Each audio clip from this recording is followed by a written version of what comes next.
తప్పులు ఒకటి కాదు రెండు కాదు ఏకంగా వందల కొద్ది తప్పులు ఇవి వైసీపీ అధినేతకు ఎదురవుతున్న ప్రధాని అంశాలు.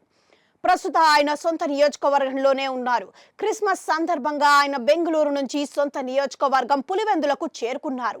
అయితే ఇక్కడి పరిస్థితి కూడా అత్యంత దారుణంగానే ఉంది. ఎవరు మాట వినే పరిస్థితిలో లేరు. ఎవరికి వారే యమునా తీరే అన్నట్లుగా పరిస్థితి మారిపోయింది.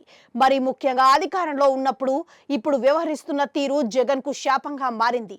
తనను తాను విడమర్చి చెప్పుకోవడంలో ఆయన విఫలమయ్యారు.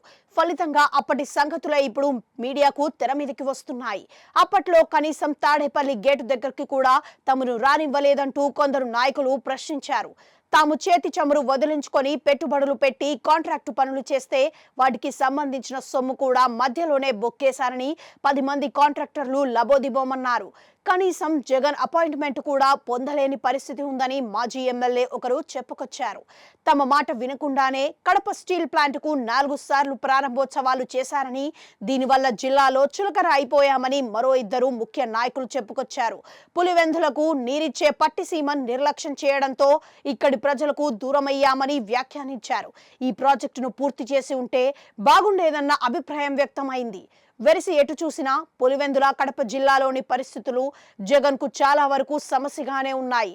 తప్పులు ఎత్తి చూపుతుంటే నాయకులకు సమాధానం చెప్పుకోలేని పరిస్థితి కూడా ఏర్పడింది. నేనున్నానని భరోసా ఇస్తున్నా వినిపించుకునే నాయకుడు అయితే కనిపించడం లేదు. ఇప్పటికే చాలా మంది పార్టీ మారి కూటమికి జై కొట్టగా మరికొందరు రేపో మాపో అన్నట్లుగా ఉన్నారు. ఈ పరిణామాలను ఎలా సర్దుబాటు చేస్తారన్నది $1 మిలియన్ ప్రశ్నగానే ఉంది.